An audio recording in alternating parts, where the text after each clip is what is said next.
Oke. Saya mau tanya dulu, siapa yang baru pertama kali datang ke Mahanaim? Boleh angkat tangan? Wah, lumayan banyak. Siapa yang sudah 2 kali? 3 kali? Sering kali? Oh, ternyata masih ada ya. Ada yang banyak yang sering datang ke tempat ini. Tapi it's okay ya. Ada banyak juga yang baru datang ke tempat ini. Saya mau memastikan bahwa saudara menerima apa yang jadi pesan Tuhan ya. Waktu saya pertama kali ngelihat rundown retreat ini, saya cukup bersuka cita karena saya lihat nama saya nggak muncul begitu kan. Saya berpikir, wah kali ini retreat saya bisa masuk ke kelas lah ya, bisa dengerin firman, duduk manis begitu. Ternyata di hari-hari terakhir ada kelas di sini yang harus harus diisi begitu.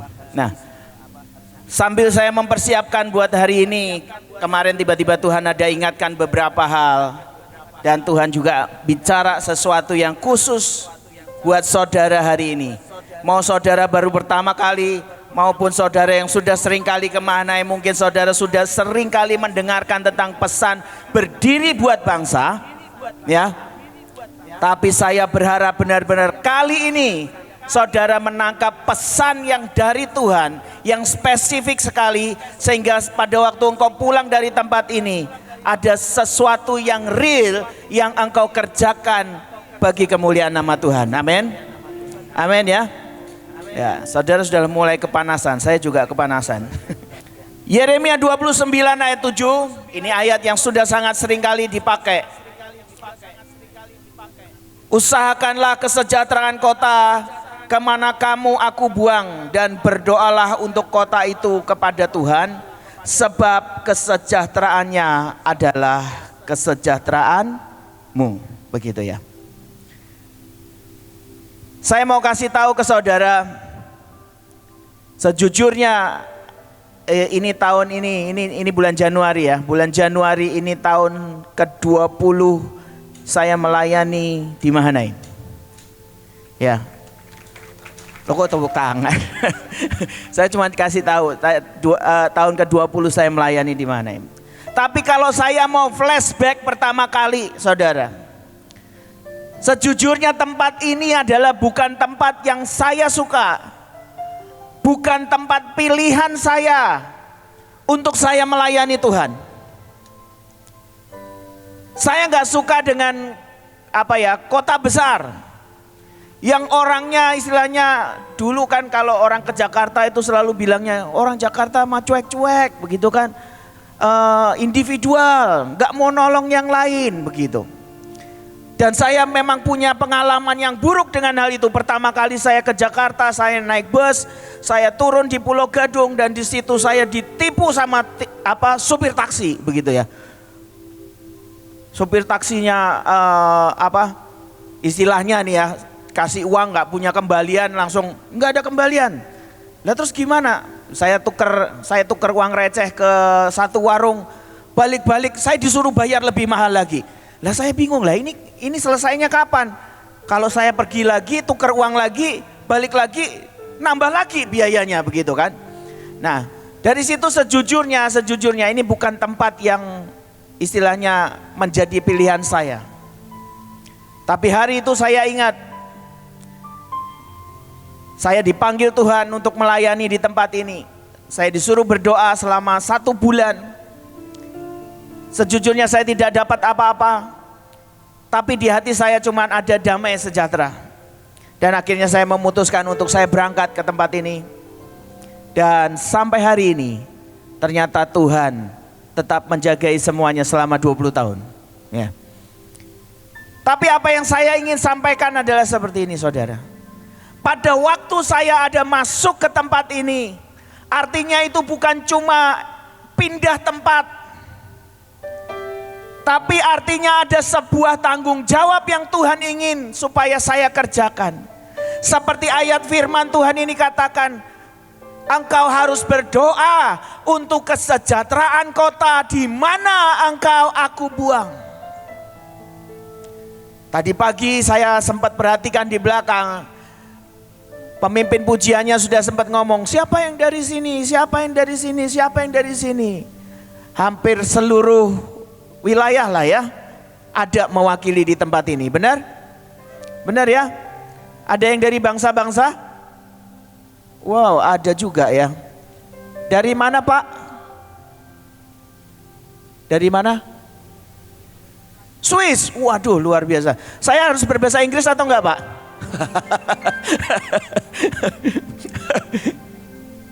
Nanti saya berbahasa Rusia loh, karena oh dari US juga ada, tapi pastikan semuanya bisa berbahasa Indonesia ya. Oke, kalau enggak saya bingung, saya harus ngomong bahasa Inggris dan bahasa Indonesia. Ngomong bahasa Jawa, oke. Saudara, itu yang Tuhan inginkan. Nanti saya akan jelaskan saudara kenapa Tuhan inginkan hal itu. Sepulang engkau dari tempat ini, ada sebuah mandat, ada sebuah tugas yang Tuhan ingin untuk engkau kerjakan di masing-masing tempatmu, di masing-masing rumahmu, di masing-masing pelayananmu, di masing-masing provinsimu, bahkan di masing-masing gerejamu. Kalau engkau dari bangsa-bangsa, di masing-masing negaramu. Bukan kebetulan kalau engkau hari ini ada di Swiss, bukan kebetulan kalau hari ini engkau ada di US. Artinya ke tempat itu Tuhan sedang kirim engkau. Di tempat itu Tuhan sedang tempatkan engkau. Untuk apa? Untuk engkau berdoa, berdiri bagi tempat di mana engkau ada. Saya akan lanjut aja, karena waktunya juga tidak lama saudara. Ada 3 tokoh yang nanti kita akan belajar saudara. 3 tokoh Alkitab ini. Saya sangat-sangat diberkati dengan tiga pribadi ini. Dan saya berharap saudara nanti bisa belajar tentang semuanya. Yang pertama adalah Nehemia saudara. Di Nehemia 1 ayat 1 sampai 11, itu ayatnya cukup panjang ya. Tapi saya akan baca di Nehemia 1 ayat yang keempat.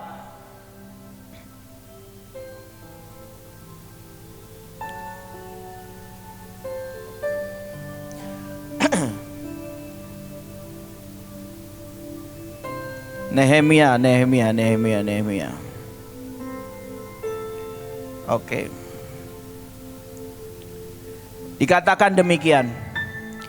Ketika aku dengar berita ini, duduklah aku menangis dan berkabung selama beberapa hari. Aku berpuasa dan berdoa ke hadirat Allah semesta langit. Di sini saya suka dengan istilah yang saya tulis di situ. Nehemia hari itu dia mendengar sebuah berita tentang bangsanya. Ada beberapa orang dari Yerusalem datang membawa kabar tentang kondisi Yerusalem hari itu. Dan dia mendengar tentang semuanya. Saya kasih istilah di situ. From ears to tears. Dia mendengar, dan karena mendengar berita itu, air mata Nehemia mulai menetes. Tapi tidak cuma berhenti dari situ. From tears to knee. Dari air mata dia mulai berlutut, dia mulai berdoa bagi bangsanya. Karena orang ini menceritakan bagaimana gerbang-gerbang di Yerusalem sudah bolong, sudah runtuh, tembok-temboknya bolong, tidak terpelihara semuanya. Kalau hari ini saudara, engkau mendengar tentang kabar tentang bangsamu, sikap apa yang muncul dan engkau lakukan hari-hari ini? Saudara, saya ini orangnya sangat-sangat cuek. Kalau saudara nggak percaya, nanti selesai acara ini saudara boleh tanya sama istri saya. Saya pernah lihat istri saya jatuh. Saya cuma ngomong, oh jatuh.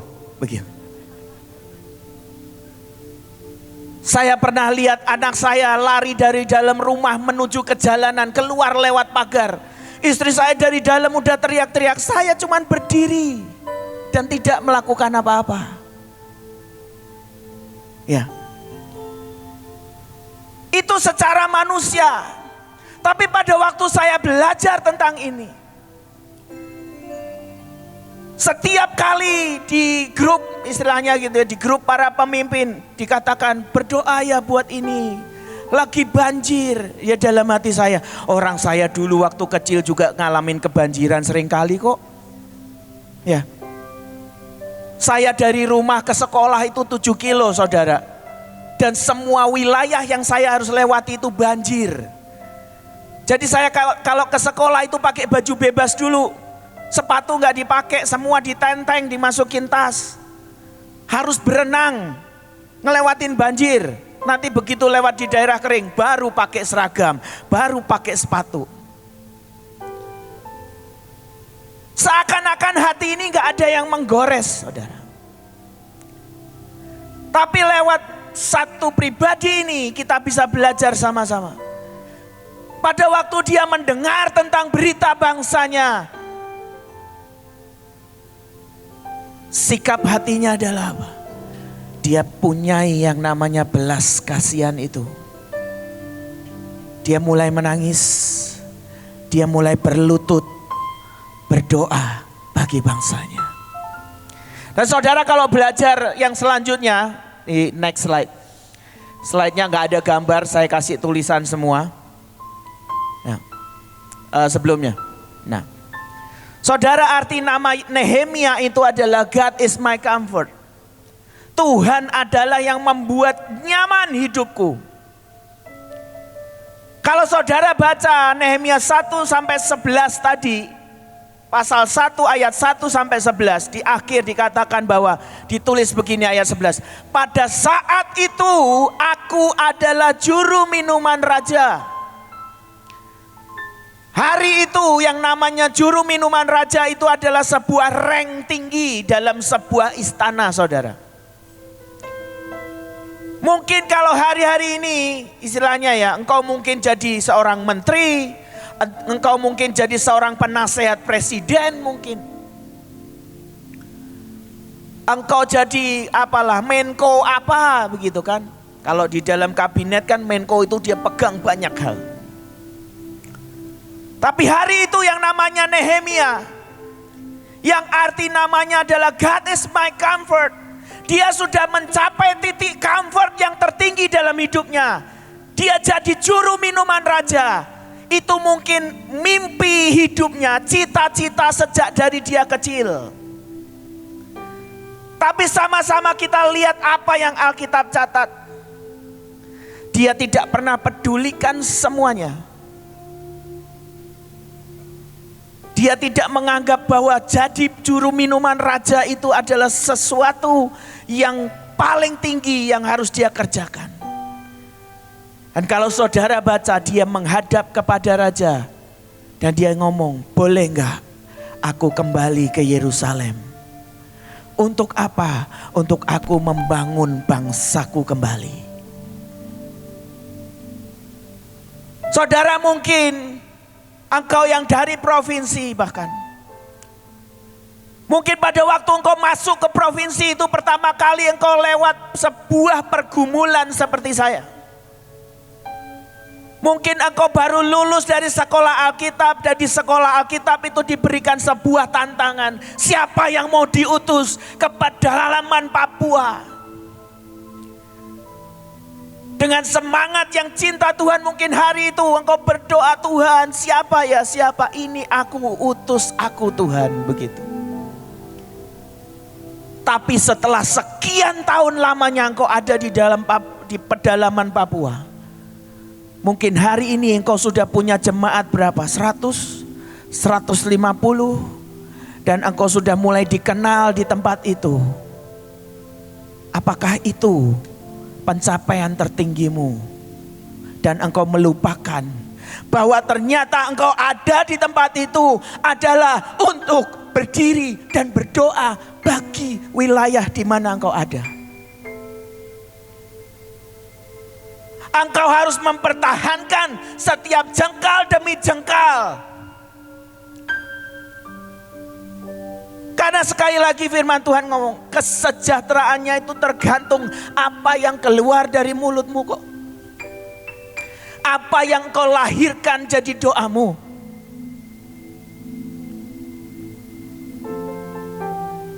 Saudara, 20 tahun yang lalu saya masuk ke Mahanaim. Saya cuma jadi seorang guru. Saya ingat, saya ngajar bahasa Inggris hari itu. Setelah 20 tahun saya melayani Tuhan di tempat ini. Dan hari ini Tuhan percayakan seluruh gedung sekolah, seluruh sekolah Mahanaim. Apakah itu jadi sebuah pencapaian tertinggi saya? Dan saya tidak pernah lagi berdiri bagi bangsa ini. Saya tidak pernah berdiri bagi Bekasi. Saya mau cerita saudara, sekolah, divisi sekolah itu kita mengadopsi 3 provinsi saudara. Kalimantan Utara, Sulawesi Selatan, dan salah satunya adalah Maluku. Kenapa harus saya ambil 3 itu? Padahal untuk membiayai semuanya itu sangat-sangat membutuhkan biaya yang begitu besar. Sekali lagi karena Tuhan bicara bukan untuk engkau jadi seorang pemimpin tertinggi di sekolah dan engkau berhenti dengan semua panggilan. Bukan berarti engkau ada di dalam ladang pelayanan, engkau menerima semua yang terbaik dari Tuhan. Engkau mungkin mendapat jabatan yang bagus dan engkau berhenti mengerjakan apa yang ada dalam hati Tuhan. Sehingga apapun yang terjadi dengan daerahmu, dengan bangsamu, engkau tidak pernah peduli dengan semuanya.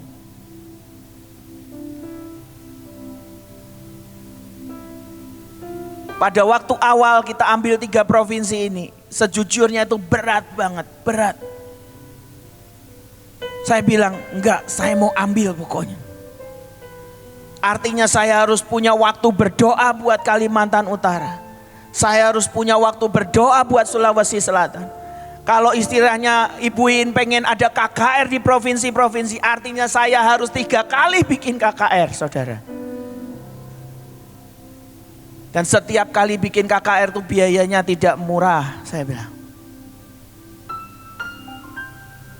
Tapi saya belajar dari seorang tokoh yang namanya Nehemia ini.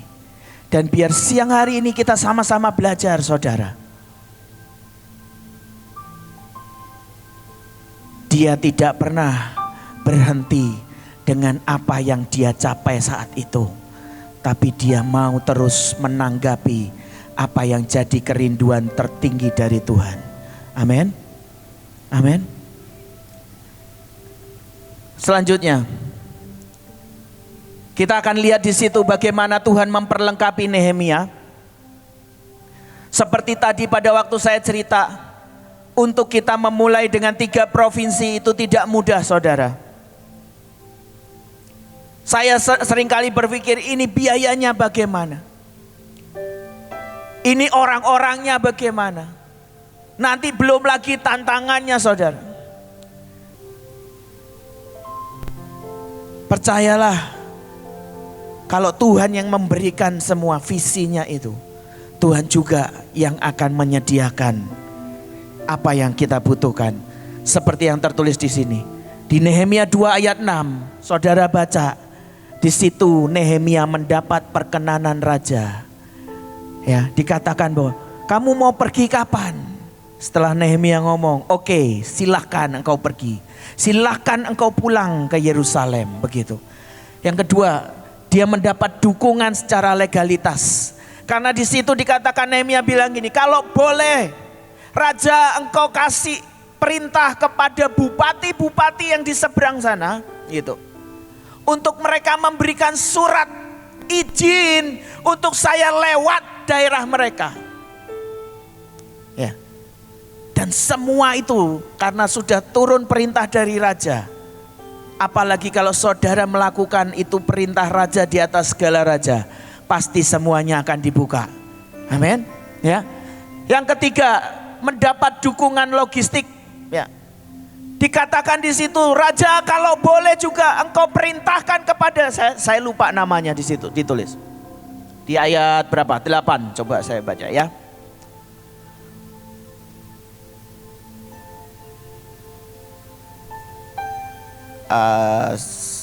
Maaf. 2 ayat 8. Pula sepucuk surat bagi Asaf, pengawas taman raja, supaya dia memberikan aku kayu untuk memasang balok-balok pada pintu-pintu gerbang di benteng bait suci dan untuk tembok kota, untuk rumah yang akan kudiami. Dan raja mengabulkan permintaanku itu karena tangan Allahku yang murah melindungi aku. Amin. Waktu awal saya pikir terima tanggung jawab 3 provinsi itu akan membuat keuangan kami amburadul, saudara. Tapi yang saya lihat dengan saya mengerjakan apa yang Tuhan mau, Tuhan menyediakan semuanya. Tuhan menyediakan semuanya. Kemarin kami barusan keliling Maluku, kami ke Ambon, ke Pulau Buru, ke Pulau apalagi lah lupa namanya itu. Ada satu tempat namanya Masohi dan segala macam. Kami datangi tempat-tempat kecil dan lain sebagainya. Dan itu bukan murah, saudara. Ya. Satu orang itu sekali berangkat itu bisa 3 sampai 4 juta sekali jalan. Ya. Dan buat saya itu udah bisa ke Singapura PP, saudara. Ya kah? Kalau mau jalan-jalan. Tapi saudara mau pilih mana? Jalan-jalan atau mengerjakan apa yang Tuhan mau? Ya kan? Dan yang terakhir adalah mendapat penyertaan dan perlindungan raja. Hari itu raja nggak cuma perbolehkan Nehemia untuk pergi, tapi dia juga suruh pengawal-pengawalnya, tentara-tentaranya untuk apa? Menyertai kita. Kalau saudara mengerjakan apa yang Tuhan mau, percayalah malaikat-malaikatnya akan diutus untuk menyertai saudara. Ya walaupun harus melewati hal-hal yang seperti tadi saya cerita, harus dikejar-kejar, ditolaklah, difitnah lah dan lain sebagainya. Tapi hari ini saya melihat sesuatu yang luar biasa. Yang kedua, saudara, tokoh yang kedua adalah Esther. Esther 2 ayat 15 sampai 18. Kita akan baca Esther 2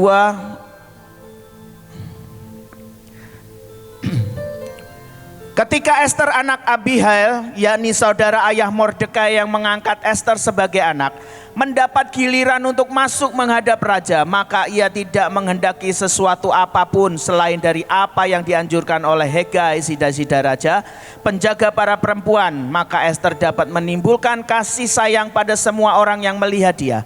Demikianlah Esther dibawa masuk menghadap Raja Ahasiweros ke dalam istananya pada bulan yang ke-10, yakni bulan Tebet, pada tahun yang ke-7 dalam pemerintahan Baginda. Maka Esther dikasihi oleh Baginda lebih daripada semua perempuan lain, dan ia beroleh sayang dan kasih Baginda lebih daripada semua anak dara lain, sehingga Baginda mengenakan mahkota kerajaan ke atas kepalanya dan mengangkat dia menjadi ratu ganti Wasti. Kalau tadi cerita tentang Nehemia menjadi juru minuman raja, sekarang kita baca ini Esther dari orang yang gak apa-apa loh, saudara. Gak punya status apa-apa. Dikatakan di sini dia tidak punya ayah, tidak punya ibu. Dia diambil anak sama Mordekai. Ya. Tapi hari itu ayat ini mencatat, dia mendapat kasih sayang Baginda. Dan dia dikasih mahkota. Artinya jadi apa? Jadi ratu. Ratu itu setingkat lebih rendah daripada rajanya sendiri, begitu. Sama halnya dengan apa yang dialami oleh Nehemia. Mungkin itu siapa sih yang gak punya cita-cita mendapat kedudukan yang baik, nama baik, kekuasaan, harta dan segala macam. Dalam hal ini pun Esther juga mengalami, saudara. Tapi lihat di ayat selanjutnya. Next. Esther 4 ayat 16 dikatakan demikian. Pergilah, kumpulkanlah semua orang Yahudi yang terdapat di Susan, dan berpuasalah untuk aku, dan janganlah makan dan janganlah minum 3 hari lamanya, baik waktu malam baik waktu siang. Aku serta dayang-dayangku pun akan berpuasa demikian, dan kemudian aku akan masuk menghadap raja. Sungguh pun berlawanan dengan undang-undang, ya. Apa yang dia kerjakan itu berlawanan dengan undang-undang. Kalau terpaksa aku mati, biarlah aku mati. Ini istilahnya orang yang sudah bersusah payah mencapai status tertentu. Tapi hari itu Alkitab mencatat Esther berani meresikokan dirinya. Sama seperti tadi apa yang Ibu Iren katakan, yang namanya Simeon. Dia berani mengambil alih semua saudaranya. Dia berani mengambil apa yang tidak enak itu. Dia harus dipenjara. Demi apa? Demi seluruh keluarganya dapat makanan. Mungkin hari ini engkau di provinsimu, engkau tidak punya siapa-siapa. Pak, enak ya Pak, di Mahanaim ada sekian ribu orang yang bisa bergerak sama-sama. Pak, di tempat saya cuman ada saya seorang diri. Tapi hari ini saya mau katakan, saudara, kalau engkau mau menangkap apa yang Tuhan mau, seperti yang Esther kerjakan, Esther berani meresikokan dirinya. Dikatakan di situ, kalau terpaksa aku mati, biarkan aku mati. Padahal harusnya seorang Esther bisa berpikir seperti ini, saudara. Kan aku ratu, yang mau dibinasakan kan seluruh orang Yahudi. Biarkan mereka mati, yang penting aku selamat. Bisa enggak? Bisa. Tapi karena dia tahu dia ada di tempat itu, dia harus berdiri bagi bangsa Yahudi yang ada di tempat itu. Yang hari itu Haman sedang rencanakan untuk dibinasakan.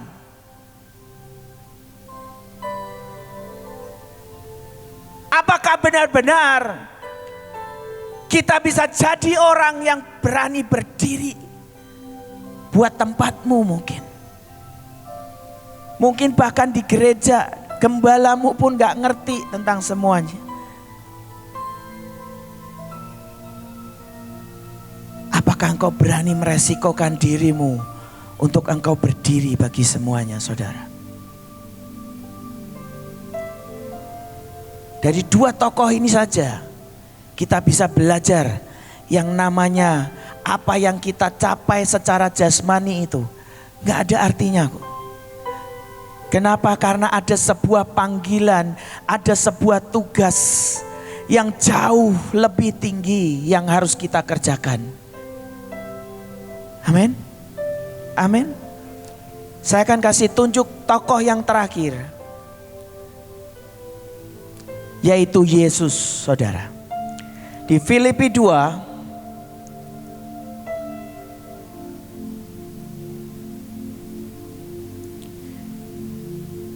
Filipi 2 ayat yang ke-5 sampai 8.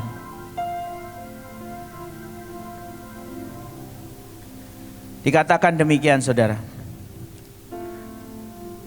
Hendaklah kamu dalam hidupmu bersama menaruh pikiran dan perasaan yang terdapat juga dalam Kristus Yesus, yang walaupun dalam rupa Allah tidak menganggap kesetaraannya dengan Allah itu sebagai milik yang harus dipertahankan, melainkan telah mengosongkan dirinya sendiri dan mengambil rupa seorang hamba, menjadi sama dengan manusia, dan dalam keadaan sebagai manusia ia telah merendahkan dirinya dan taat sampai mati, bahkan sampai mati di kayu salib. Saya jadi semakin mengerti kenapa dua orang ini istilahnya, Nehemia dan Esther, punya pemikiran yang sama. Dan Tuhan Yesus juga sama melakukan seperti itu. Saya tulis di situ, dia Allah 100%, dia Tuhan 100%.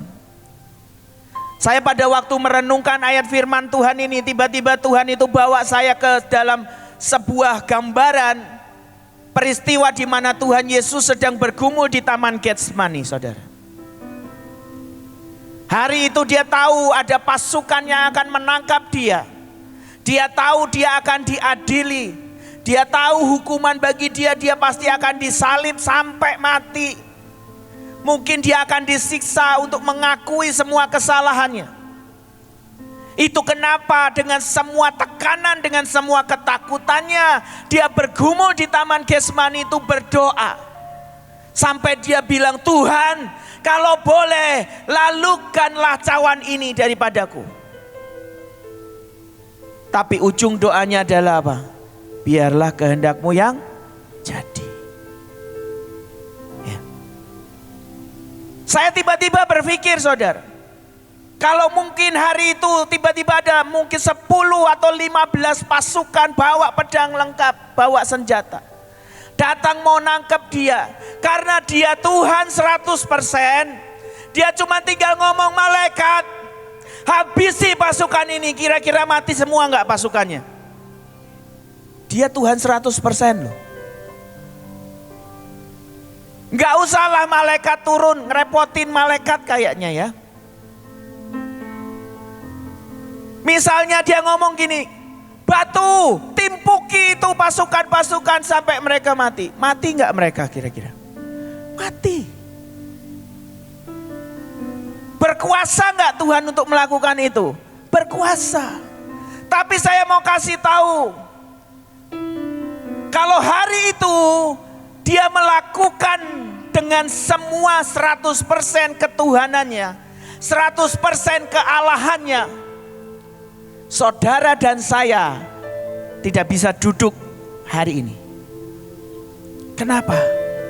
Karena tidak pernah ada karya keselamatan untuk menebus hidup kita. Ngerti?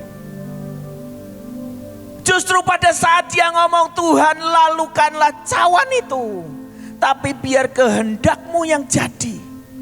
Dia tahu, dia taruh hidupnya dia.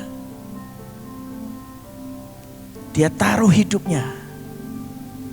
Untuk apa? Untuk sebuah misi, untuk sebuah visi, menyelamatkan seluruh umat manusia di seluruh bumi. Kalau tidak pernah ada darah yang tercurah keluar dari hidupnya, maka manusia seluruhnya akan binasa. Saya mau kasih sebuah gambaran yang sama, saudara. Tadi Bu Iren sudah sempat singgung.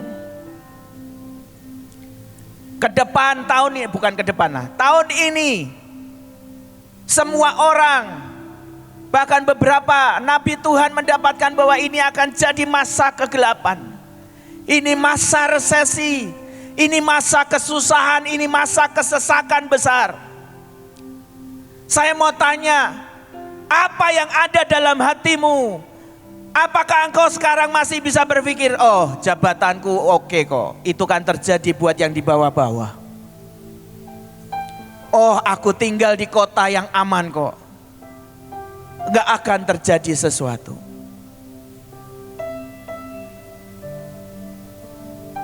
Dalam bulan Desember saja sampai Januari ini, saudara, saya lihat di beberapa postingan di sosmed, ya, saya lihat ada kapal terbalik di penyeberangan Bali ke Nusa Penida, dihantam ombak besar. Kemarin saya lihat itu kapal besar, kapal yang besi gitu ya. Itu diterjang angin sampai orang-orang yang duduk-duduk di tengah-tengah itu semuanya pada pegangan di tiang-tiang. Itu terjadi nggak tahu di laut mana, tapi itu katanya kapal dari Makassar. Belum lagi saudara yang di Sumatera terjadi, belum lagi yang di tempat lain terjadi. Ini yang akan terjadi hari-hari ini, di tahun ini. Itu kenapa makanya tadi saya bilang Tuhan punya tugas, Tuhan punya mandat buat saudara. Setelah saudara pulang dari tempat ini, engkau harus berdiri buat tempatmu masing-masing. Karena harus ada yang menahan.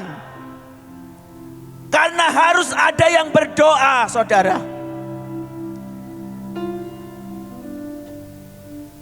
Kalau tidak, semua rencana iblis, rancangan jahat dari iblis itu yang akan terjadi. Dia akan berusaha merenggut sekian banyak hidup manusia.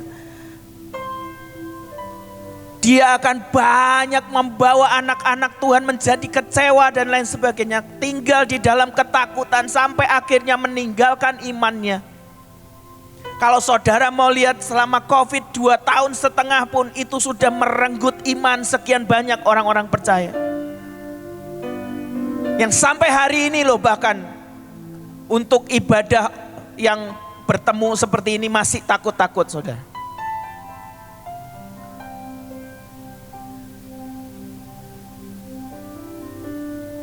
Ayo saudara. Itu kenapa Mahanaim selalu bilang, ayo bangun pasukan, ayo bangun pasukan.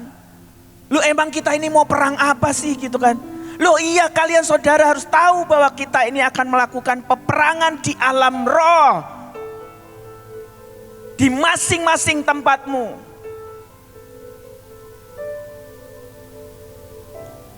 Bulan Desember kemarin saudara, dengan semua pergumulan dan perjuangan, saya dengan tim berangkat ke Rusia. Dan setiap kali orang tanya, kamu mau pergi kemana? Ke Rusia. Loh kok aneh sih, orang lagi perang kamu pergi. Mau ngapain? Ya saya mau berdoa. Bahkan saya cerita sama orang Rusia. Saya ngomong sama mereka, kalian bisa bantu kami enggak? Oh ya, kamu mau ngapain ke sini? Saya mau berdoa buat negaramu. Lah ngapain? Kami juga berdoa kok di tempat ini. Kami enggak perlu orang Indonesia untuk berdoa, begitu. Saya dijawab begitu, saudara. Ya. Tapi saya mau kasih tahu saudara, pada waktu saya berangkat ke sana, saya melihat sebuah peperangan rohani yang benar-benar wah luar biasa lah. Ya. Loh saudara, saya itu mendarat di satu tempat. Itu mendarat jam 11 siang. Itu kondisinya seperti jam 8-9 malam. Gelap.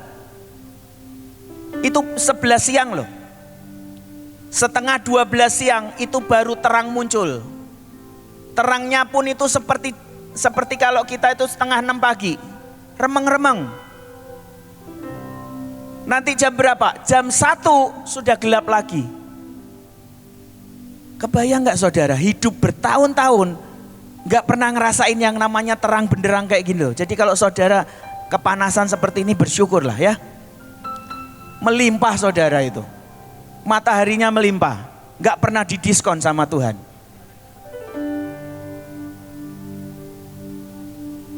Yang aneh adalah saya terbang waktu itu lupa, saya naik penerbangannya siang. Jadi jam 12 atau jam berapa itu baru terbang dari tempat itu. Berarti kan kondisinya lagi terang ya. Terang yang remeng-remeng tadi itu loh. Saya begitu pesawatnya melewati langit, ada matahari itu. Jadi itu benar-benar kayak ada selubung loh. Selubung yang gelap banget. Saya kadang juga berpikir gitu ya, ngapain ya saya jauh-jauh. Bahkan itu ngambil hari libur saudara. Jadi kalau saudara kemarin liburan, Natalan di sini kumpul sama keluarga, saya hari itu lagi jauh dari keluarga saya. Anak saya, istri saya semua lagi di Bekasi di sini. Saya lagi kelayapan ke sana begitu ya. Orang bilang, "Pak, keren dong Pak Natalan di sana." Ya cobalah sekali-sekali gantian begitu ya. Kalau boleh gitu loh, kalau boleh saya lebih memilih memilih tinggal sama keluarga saya. Tapi sudah karena dari awal Tuhan taruh kamu harus pergi berdoa buat bangsa ini. Kalau seperti Yeremia tadi katakan, saya seakan-akan Tuhan sedang buang hari itu pergi kemana? Ke Rusia.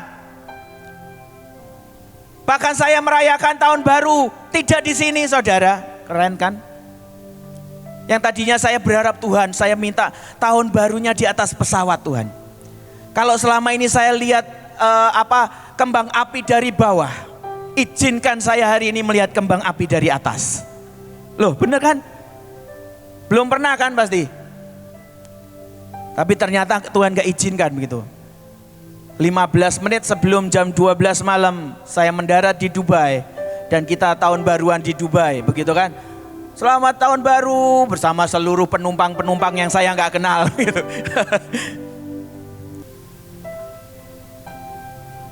Tuhan Yesus juga sudah memberikan contoh saudara.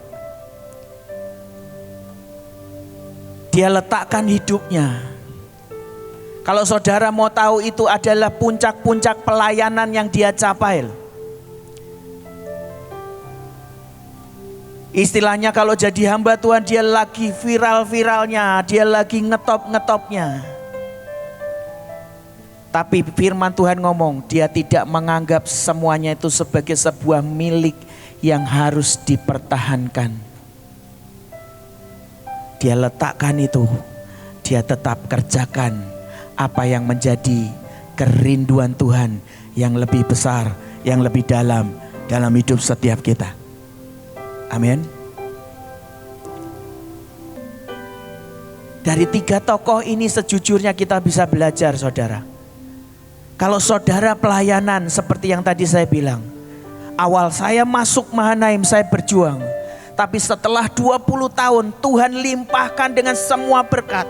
Tuhan kasih yang namanya nama baik. Tuhan kasih yang namanya jabatan. Tuhan kasih yang namanya apapun lah. Tapi apakah itu akan membuat kita stop dengan semuanya? Ya. Satu hal yang Tuhan rindukan. Pada waktu saudara nanti balik ke tempatmu. Engkau mulai mengerjakan. Bagi gerejamu, bagi provinsimu. Amin. Oke, next. Ya. Pulang dan bawa mandat ini saudara. Ini 2 ayat yang waktu saya berdoa Tuhan taruh ini di dalam hati saya. Yang satu adalah Kejadian 1 ayat 14 dari versi The Message dikatakan. God spoke, lights. Siapa lights itu? Siapa lights itu? Siapa terang itu? Siapa terang itu? Saudara pulang harus bawa apa? Kemana saudara harus bawa terang?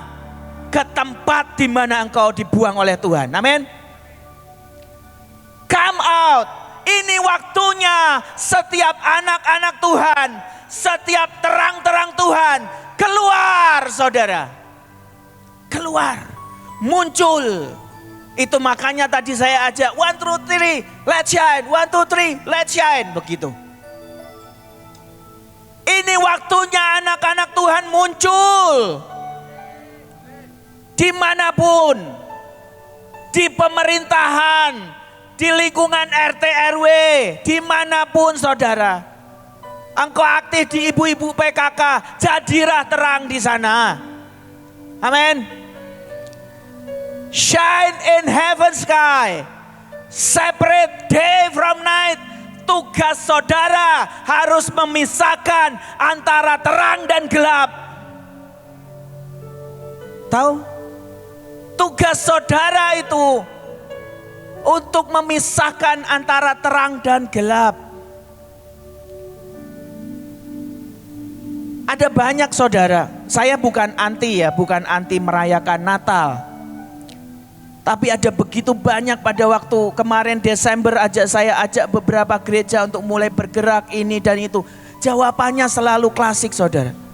Maaf Pak, jadwalnya bertabrakan dengan pelayanan perayaan Natal di gereja kami. Ya. Padahal saya mau kasih tahu tadi ayat di Filipi 2, Tuhan Yesus datang. Tuhan Yesus lahir, tujuan hidupnya adalah untuk apa? Untuk menyelamatkan hidup manusia kok. Bukan untuk dirayakan ulang tahunnya, benar? Benar. Bukan saya anti sekali lagi. Tapi semestinya kita bisa kemas yang namanya perayaan Natal itu dengan sesuatu yang Tuhan inginkan untuk kita kerjakan dan itu dampaknya adalah real, saudara. Ya. Mark seasons and day and years, lights heaven sky to give light to earth. Tugas saudara itu adalah memberi terang kepada seluruh dunia. Seluruh dunia. Itu makanya kita Mahanaim selalu bergerak seperti itu. Mau provinsi jadi berapa? 42? 45? Ya kita tetap terus berdoa supaya pasukan Tuhan, terang Tuhan ada di provinsi-provinsi itu. Amin. Mau sampai provinsi jadi 150 pun, saya mau kasih tahu saya akan tetap berdoa supaya pasukan Tuhan, terang Tuhan ada di provinsi-provinsi itu. Ayat yang terakhir saudara. Bilangan 16 ayat 48. Ketika ia berdiri antara orang-orang mati dan orang-orang hidup, berhentilah tulah itu. Dua ayat ini spesial. Saya berdoa dan Tuhan taruh itu dalam hati saya. Ini masanya kalau dunia ngomong akan ada resesi, akan ada kesusahan. Tapi saya mau katakan, sepulang engkau dari tempat ini, engkau berdiri di tempatmu dan engkau membuat pembedaan antara yang hidup dan yang mati, dan tulah itu berhenti. Dan tulah itu berhenti. Dan tulah itu berhenti. Ini waktunya saudara. Waktu saya mau berangkat ke Rusia, sejujurnya saya penuh dengan kegentaran. Saya tahu ini negara yang besar. Ini negara yang punya 8 beda waktu. Bayangin. Indonesia cuma 3. Ini negara yang punya 8 beda waktu. Itu penduduknya mulai dari yang sipit ada, sampai yang gede-gede jangkung model Eropa ada.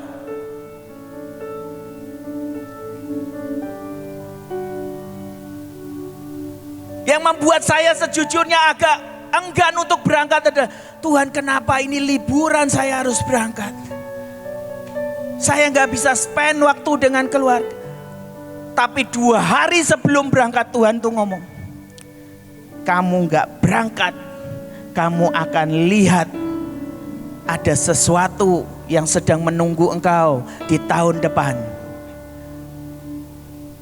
Dan itu yang membuat saya akhirnya memutuskan untuk saya tetap berangkat. Apapun harga yang saya harus bayar, itu keluar duit juga gak sedikit saudara. Karena berangkat di hari Natal itu namanya tiket pesawat gak ada yang murah.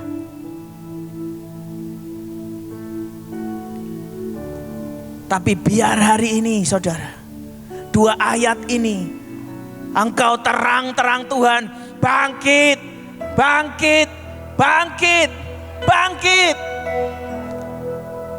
Dan engkau mulai berdiri di tempatmu.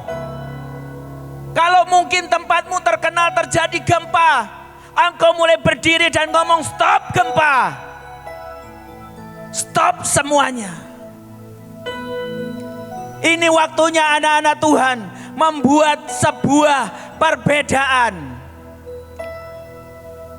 Ini waktunya engkau menjadi batas antara yang hidup dan yang mati. Amin. Dan ini jadi tugas untuk setiap engkau. untuk Engkau benar-benar menyalurkan yang namanya terang dan mewarnai seluruh dunia ini. Saudara, walaupun kami gak bisa banyak bersentuhan dengan gereja-gereja di Rusia pada waktu itu, tapi ada dua hal yang itu sangat-sangat memberkati saya. Kami ada ketemu dengan satu gereja di sana. Pada waktu kami sharing, kami cerita, tiba-tiba gembalanya ngomong, aku tahu engkau datang ke tempat ini, Tuhan punya rencana, Tuhan punya pesan khusus buat gereja ini. Ternyata gereja ini habis mengalami perpecahan, saudara. Karena gembalanya mulai mengajarkan tentang yang namanya kegerakan Roh Kudus. Tiba-tiba separuh dari jemaatnya meninggalkan dia.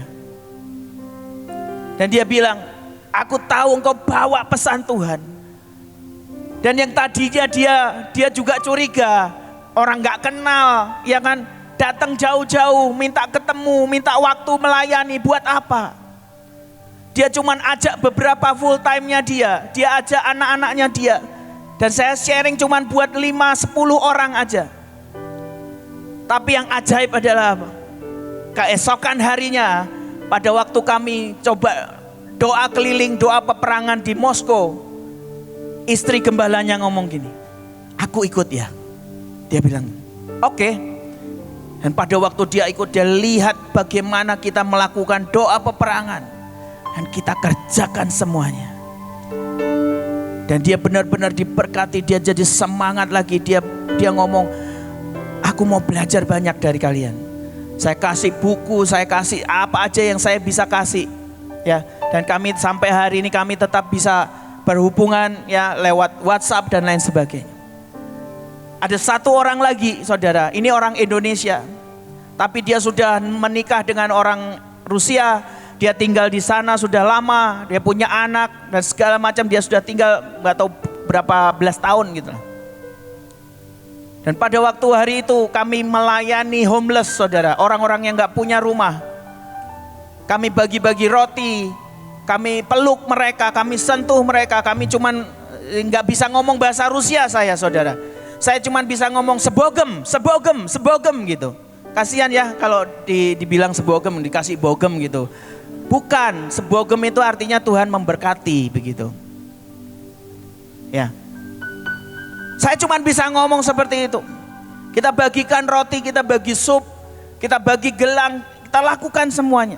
Yang datang hari itu sekitar 120 sampai 150 homeless. Benar-benar gak punya rumah. Dan tiba-tiba ini orang Indonesia ini, yang tadinya dia bilang, aku mau bikin vlog untuk mengabadikan kegiatan kalian. Jarang-jarang loh orang Indonesia bagi-bagi sesuatu gitu. Dan hari itu dia tidak sempat mengambil video satu pun dari kita. Dan pada waktu pulang tiba-tiba Tuhan ngomong gini, aku pernah punya pelayanan seperti itu buat engkau beberapa tahun yang lalu, tapi engkau gak pernah mau kerjakan. Dan pada waktu hari di mana kami mau pulang balik ke Indonesia tanggal 31, dia ketemu sama kami sekitar 15 menit dan dia bilang gini, maaf saya gak bisa lama-lama ketemu sama kalian, maaf saya tidak bisa mengantar kalian pulang. Karena saya akan pelayanan ke orang-orang yang kena narkoba di sini. Dan dia cerita itu pelayanan Tuhan pernah taruh dalam hidupnya sekian tahun yang lalu dan dia tidak pernah kerjakan. Dan pada waktu dia lihat kami melayani orang-orang homeless itu, tiba-tiba hatinya digerakkan lagi oleh Tuhan untuk dia mulai bergerak bagi jiwa-jiwa dan melayani semuanya. Karena pemerintah Rusia juga tidak pernah mau mengurusi mereka yang kena drug, kena alkohol, itu tidak ada yang mau ngurusin. Dan ini ada sekelompok beberapa suster-suster Katolik dan beberapa orang yang terbeban, mereka mau melayani itu. Light, come out, terang, keluar dari engkau.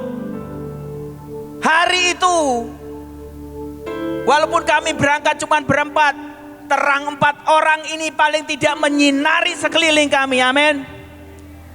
Siapa saudara yang mau jadi terang-terang Tuhan? Jangan cuma angkat tanganmu, bangkit berdiri, bangkit berdiri. Keluar, ini waktunya Engkau pulang bawa mandat Tuhan. Berdiri bagi tempatmu masing-masing. Berdiri bagi gerejamu, bagi keluargamu, pelayananmu, kotamu, provinsimu. Berdiri di antara hidup dan mati. Angkat tanganmu di hadapan Tuhan.